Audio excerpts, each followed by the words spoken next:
back to the podcast with no name, episode 2.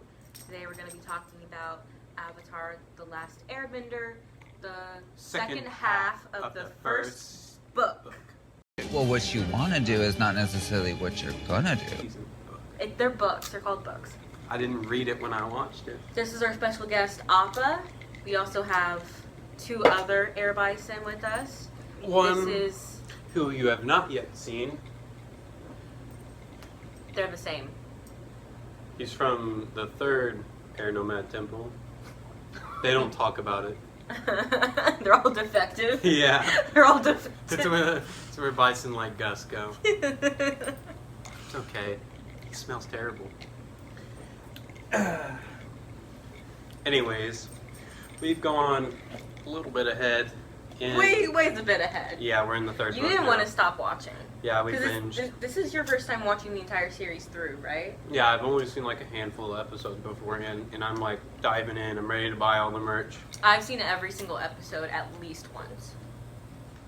A lot of them I've seen multiple times. Buy it on set. And I was like, whenever this came out, I was like an Avatar stan.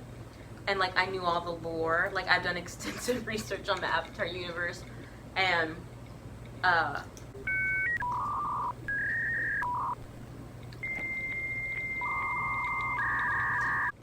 just like, I've read fan fiction. Oh, okay. I was like, what happened? And I looked over and you were My brain was working. doing something.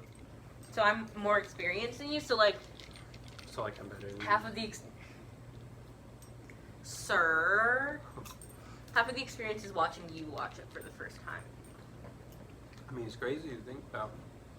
That like this show came out a long time ago, but like it's still really good. It is the #1 trending TV show on Netflix as of this week. Period. Because everyone's watching it again.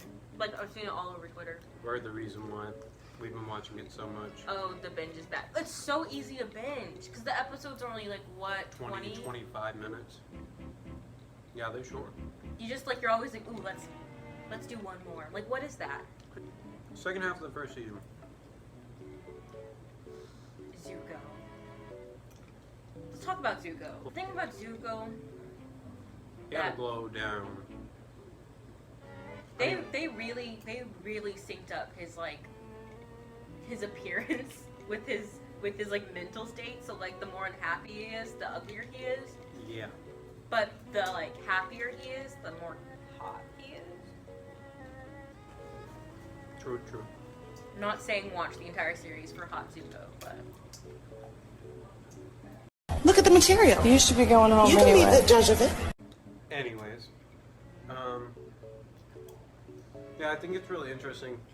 His character, like, you think he's gonna have a change, a positive change? Nope. Every single Psych. time. Every single time. There's a point later on where he's like, ooh, and then quick decline, like in a matter of like 5 seconds, he makes a choice. But like, this kid is like, he's been abused and raised in a fascist country By the leader. I mean, I really get his whole frustration with the world, because he's been told his entire life that he's going to be the Fire Lord one day, and like, he's worth all this stuff and he's so important. But in his own family, even though he's like the crown prince, he like is worthless. Yeah. I'm amazed Stan in this house. Get out of here with that Zutara stuff. I don't want to hear it. I was gonna say, Gus can't walk upstairs. No, he can walk upstairs. He can't walk downstairs. Oh yeah, he's like a cow. It was all a lie. Guys, it was all a lie. She lied. Talk about Aang, because you have feelings about Aang. Kind of confused. My favorite character is Appa. You don't like my favorite character. Do you like my favorite character? Zuko? Zuko's not my favorite character. Excuse me. Excuse me. Who's your favorite character? Azula. Oh, no, I don't like Azula. I love Azula. When we talk about book 2 and book 3, I'm going to go on Azula rants. Yeah, Aang is interesting for me. Because, like, Sometimes I like him. Sometimes I think he makes a good choice. You're both Libras. And, you know, sometimes I don't like him at all. And sometimes I hate him, you know? That's what I But- feel about you. I'm out. I quit. I'm not getting paid enough for this. I think that's why I'm so defensive of Qatar and Aang, because Qatar is obviously Cancer and Aang is obviously Libra, and we're Cancer and Libra, and like their relationship mirrors ours pretty closely. The reasons why I kind of get upset with Thang, which, you know, I think that's what makes him a good character. The fact that like he regularly gives me mixed feelings. He's Is human. That they wrote a really, he's not human, he's the Avatar. Oh, still human. But like, it, like I can't admit that like he's definitely good, and he definitely is someone that I can like, but that's why it's like it's hard for me to even say anything on him, because it's like it's a lot of conflict that's created in my feelings towards him by like the way that he's written and the way that he does things, is because he's like multifaceted and he makes decisions that are realistic and not always the right ones. Like he makes mistakes, which I think is important, and that's something that he knows and something that he like really gets down on himself on. I think something really interesting about Aang is that, I don't know if, did we talk about this in the first episode? I don't think we did. About how most, like, the characters when we meet them are the worst, like, they're like the overemphasis of the most negative sides of their element. So, Katara, she's nurturing and kind and loving and loyal, but she can, like, be overbearing and overwhelming and just, like, kind of drown you, you know? Yeah. Aang is playful and fun and adaptable, but he sometimes Doesn't work. runs away from his feelings. Yeah. He runs away from his feelings and his problems sometimes and refuses to confront things head on and always tries to evade. And Sokka is also like another side of the negative side of water, where he's just so cynical and like stuck in his head that he can't see the other side of things. So he's like the opposite of water, where he refuses to change. Yeah, which is really interesting. Yeah. Toph is too stubborn. Yeah. Zuko, do I have to explain? The boy is a walking matchstick. Something I think that's really interesting about Aang is that he's like so focused on his...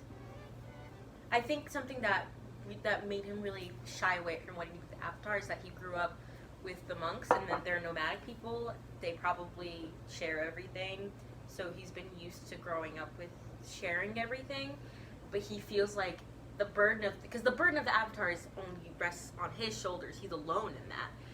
And if you like notice throughout the series, he has these moments where whenever his confidence is shaken, whenever he feels unsafe, he's like, I need to do this alone.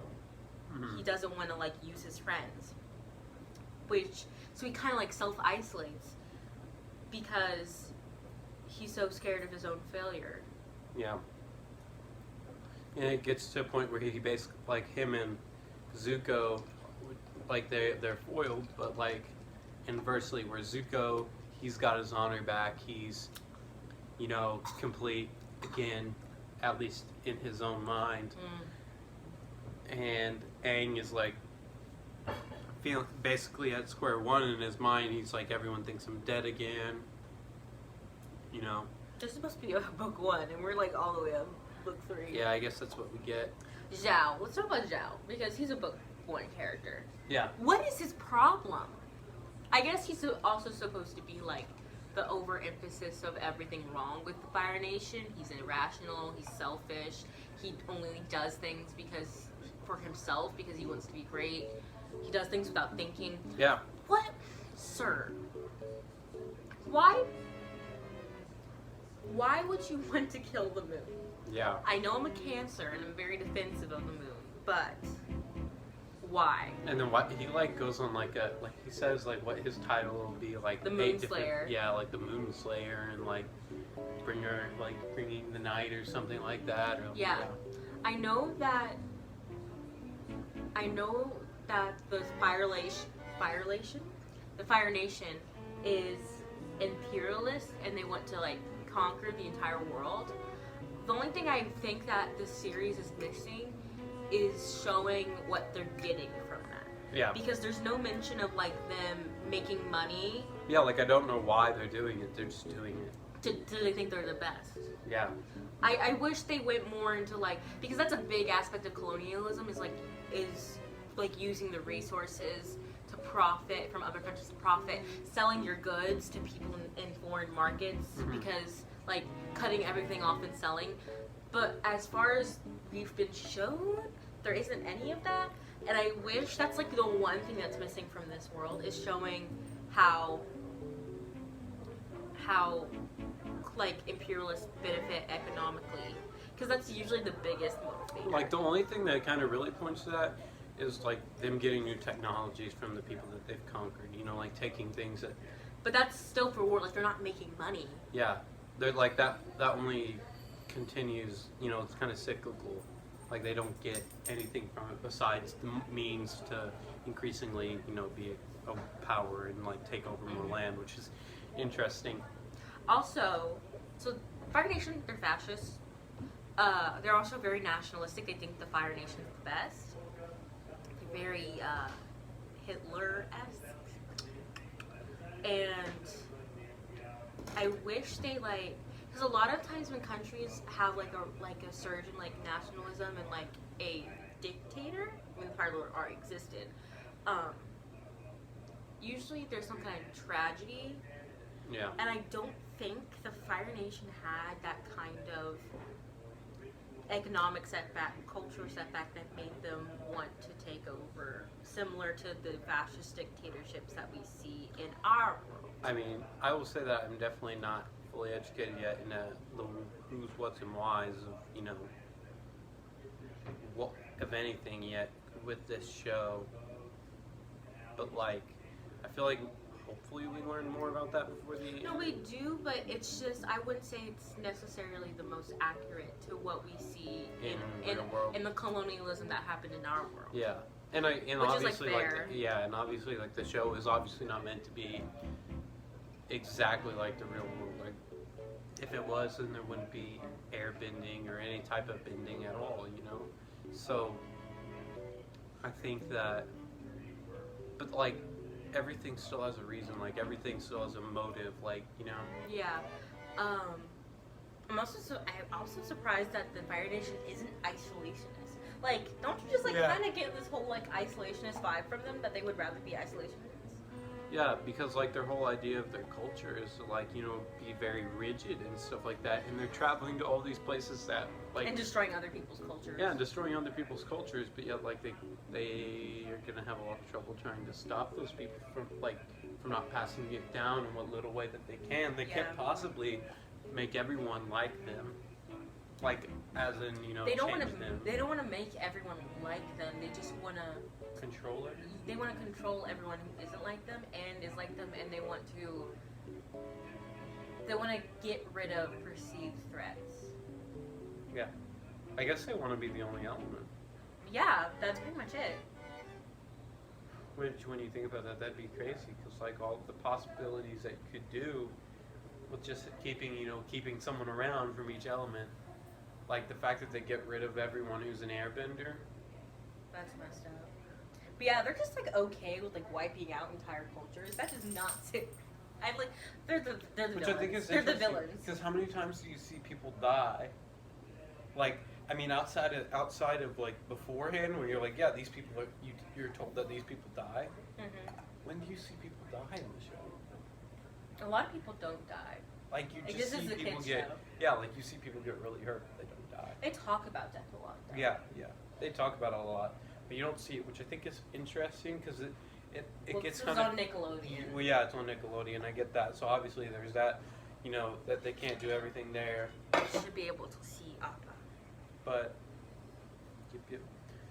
like, it's just, you know, interesting to think that, like, they talk about it, but they don't show it. And obviously, you know, I'm not like, yeah, gore, love it. But I just think it kind of makes me wonder as to how far they're willing to go in the war, because they say it but don't show it. So I'm like, are they really killing people? Or are they just capturing people? Depends. How are they making the progress? It depends on where you Yeah. are. Like, have If they can make gains off of you, they just capture you. Like, who have we seen anyone in the show so far that's been killed? Like, have Jet. Jet's dead? Yeah. Oh, yeah. I mean, we didn't see him die, though, so we don't know. Besides, when they leave, and the girl who can earthbend, can bend metal, I forget her name, she's also blind. Toph is like, she's lying. Gus, you should go up to the camera. He just went right up to next to the camera, but he wasn't on camera. It would have been so amazing. Yeah. Gus, can you adjust the camera for us? It's right over there. I think you could, God, these PAs, they don't listen. No. Doesn't even have his headset on. Man. When's craft services getting here? What? Okay. We have a new member. I get fake appa. Oh, I have real appa? And I get... No? You wanna... He wants to Okay. share. He wants to share. He's long. He's long. This is joint custody. That's interesting, because if they were to do a live-action version of the Avatar series, which they were planning on doing, I don't think they could get away with keeping it for kids. Yeah, no, I don't think, especially now, like, I would say media has changed a bit. Like, I'm not going to say, yeah, like, now we just, have, like, Blood and Death on Nickelodeon or Disney. That's not a thing even now. No, but it would be Netflix. Has Disney bought the Avatar series? No, yet? it was on Nick. Even the live movie or whatever? Probably like Universal. Mm-hmm. Because I think if they were gonna since they're probably doing one, I think they need to bump it up to make it YA. Yeah. Like their target audience should be like 16, 17, I think. Yeah. Because I just don't Target audience should be 16, 17, and the people who were like 16, 17 when it came out. Yeah. Because I don't think they could get away with a lot of the sanitized things from... Yeah, definitely not. From the animation. But it still needs to keep its charm because like the show is digestible and you don't want to lose that. I think if you made it too realistic, like made it too dark, then it's just not the same. And that's what I think is interesting. If it's live action, I feel like even that's going to be a whole different. Just not having the art style of the original Avatar: The Last Airbender series is just going to be different because like something about watching these cute cartoon characters who can, be humorable, yet, do very serious things like fight. I think something about that is like easy watching. Like it's digestible because you don't have to see like sweat or grimacing and like dirt on their face, besides when they have it there for like comedic value when like someone gets like sludge from a sewer on them or something. I think that's also the big appeal of anime, because a lot of animes have like really dark plots, but the art style and the way things are animated, it makes it very visually appealing. Yeah. That you're kind of like, oh, this is a terrible thing happening, but like look, it's so cute. And like a lose when you're in live action because something happens to someone, something tears on their clothes, or they get a cut or something. And the plot moves so fast. Yeah, or something. If they were to take the Avatar episodes and like take an episode and like pretty much make it almost exactly to how it was, like pacing wise, plot wise, how it was in a live version, I think that it would just feel so inauthentic. Yeah, I really wish. I imagine it's really hard, but I really wish we could keep the art style. Like, as in, when they rebooted Scooby-Doo, for instance, multiple times, and the art style took a big dive, which isn't shame on, like, the artists or anything. It's just what you're used to, what's the established normal, and what genuinely is nice to look at. I think that it's kind of a shame that it almost feels like that's something that's, stuck in the past and you have to give that up and realize that whatever's going to come up next is going to be different. In my head, I'm like, how do you accurately cast this show with real people? Yeah. I can't, in my head, there's like, I can't visualize like a person that looks like them. That looks like them, but also has the skill set to perform. Because the big part of the show is that you need to hire people who are trained in like martial arts. Yeah. So I can imagine it's going to be incredibly difficult if they do create a live action. I would gladly watch it. I think that would be great. Yeah. It's also nostalgic. Like when you watch it, you're like, I remember just being like, huh, I'm 11 and I'm watching Avatar. Yeah. You were 11 and I was 4. Don't listen to him. What else? Iroh was fun. Yue, I love Yue. I like how they went out of their way just to make Yue like the prettiest girl ever. And then straight up killed her. She's so gorgeous. She's just pretty. They made her look like an angel, and they made her an angel. Yeah. Sokka and Yue. Looking back now, I'm like, what's the draw there? Like between the two of them, I guess. Sokka saw she was a pretty girl, and she talked to him back. That's kind of what set it off. He's a ladies' man. Yeah, I mean, oh yeah, that's true. It's so funny how we spend like. So we have book 1, water, and then we spend all of book 1, water, in the Earth Kingdom. Yeah. And then. It's like the Earth Kingdom is, for some reason, the Earth Kingdom is like the basis for a lot of things. Yeah, I guess it's because it's the biggest place. Yeah. I get that the Earth Kingdom is where it is because why wouldn't they be where they have the most landmass, where they. The appas meet. Here, put your leg down so you can. I find Fire Nation culture really fascinating, as well as Despite the fact that they have the most stale culture. yeah, and the Fire Lord. I find the Fire Lord family very interesting. Like I just find their interactions. But how they're all kind of like pitted against each other. Yeah, fascinating. Something I realized about Appa's cute little face is that in animation, when they want to make you think an animal is cute, they make its eyes really big because humans are hardwired to think things with big eyes are cute. Yeah. But they make all the animals with normal sized eyes, and they still make them cute. How is that possible? It's the sounds. Every time Appa just goes. I mean, see something. My dog does that. Like the exact same thing. Well, sounds like a falling tree in the woods. Does make a sound, and I guess maybe I attach that feeling to when I see Appa, just existing. I'm like, every time Appa comes on stream, I'm just like, every time Appa comes on screen, I'm like, yes, make the noise, make the no, yes, because I don't know. It reminds you of your dog. Yeah, I just like animals that like do random things because that's their personality. Like he has his own personality. Let's talk about Appa alone. He's complex. We have not talked about Appa alone. Which is why he's my favorite character, because he is a character. Animals in a lot of shows, animals in like every other show besides like Airbud or Space Buds or Bud. Let's talk about the Airbud cinematic universe. Yeah, and how they're benders as well.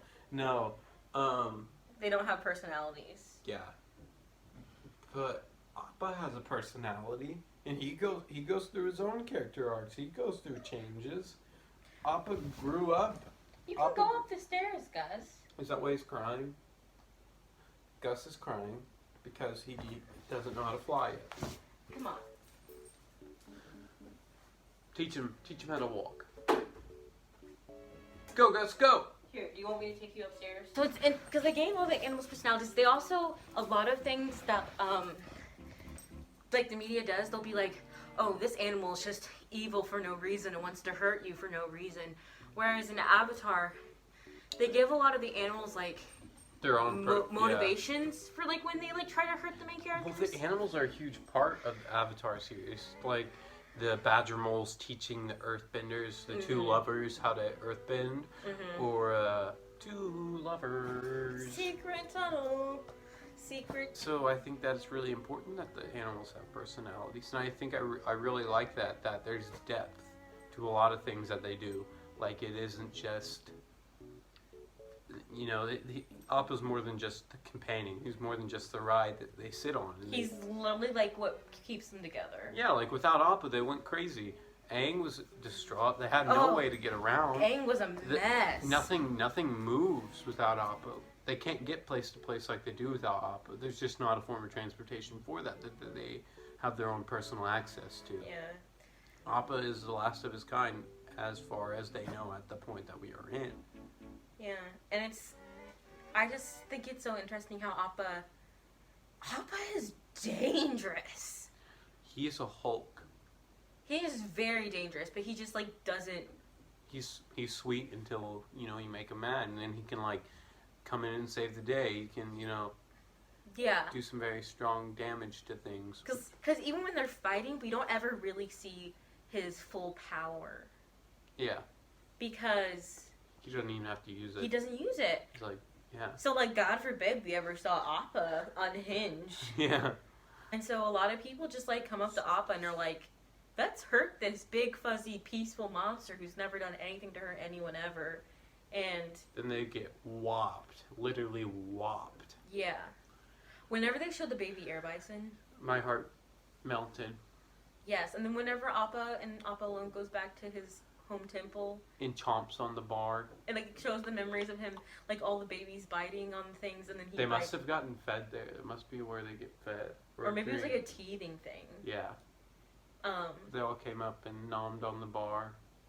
Isn't it so sad to think that, like, Appa had, like, a mom? Yeah, and, like, family. Yeah. Yeah. Wow. We really got off track today.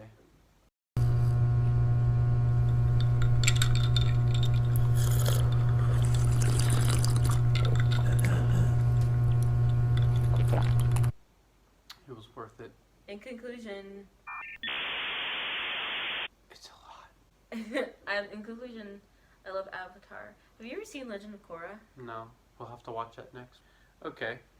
Yeah, so we are also still off the track, and we're trying to end the video. We're still off track. So, yeah, in conclusion, I think I just love the show. So, Yeah. sorry, that's all I gotta say. So watch Avatar if you have Netflix. There's no reason not to. Do it. You'll end up binging it.